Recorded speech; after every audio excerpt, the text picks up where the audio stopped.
Once in a small village nestled amidst the hills of India, there lived a compassionate young man named Ishaan. Ishaan was known for his eagerness to help others, whether it was carrying heavy sacks for farmers or nursing an injured animal back to health. He believed kindness was his greatest strength. One day, as he wandered through the forest, he came across an old hermit sitting beside a fire near a cave. The hermit, with a long beard and eyes that seemed to hold the wisdom of centuries, noticed Ishaan helping an ant stuck in a stream. "Child," the hermit called, his voice resonating like the rustling leaves, "why do you help so tirelessly?" Startled yet intrigued, Ishaan replied, "Because it is my duty to help those in need. Isn't kindness the noblest virtue?" The hermit smiled and gestured for Ishaan to sit.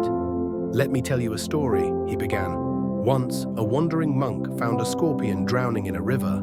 He reached into the water to save it, but the scorpion stung him. Again he tried, and again it stung him. A villager passing by saw this and asked, "Why do you continue to help when it hurts you so?" The monk replied, "It is in my nature to save, just as it is in the scorpion's nature to sting." Ishaan nodded. The monk's kindness remained unshaken, and that is inspiring. The hermit chuckled. But what if the monk, in his effort to save the scorpion, had drowned himself? Would his kindness still serve the world? Ishaan looked puzzled. The hermit continued, "Kindness without wisdom is like pouring water into a broken pot. It drains you and serves no one. Sometimes, helping can become a burden, not a blessing." The fire crackled as the hermit picked up a stick and drew a line in the dirt. When a river overflows its banks, it destroys the land it once nourished. Kindness, too, must have boundaries, or it can harm more than it heals. Ishaan reflected deeply on these words. "But how do I know when to help and when not to?" he asked. The hermit pointed to the forest. "Observe nature.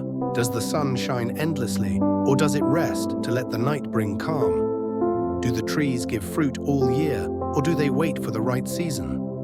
True kindness requires discernment, understanding when your actions uplift and when they may hinder." Ishaan stayed with the hermit for several days, learning to balance compassion with mindfulness.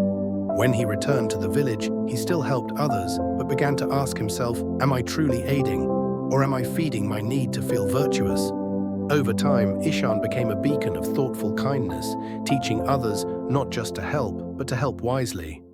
And the hermit's cave, hidden in the forest, became a symbol of wisdom that reminded all who passed. Even kindness must be guided by understanding.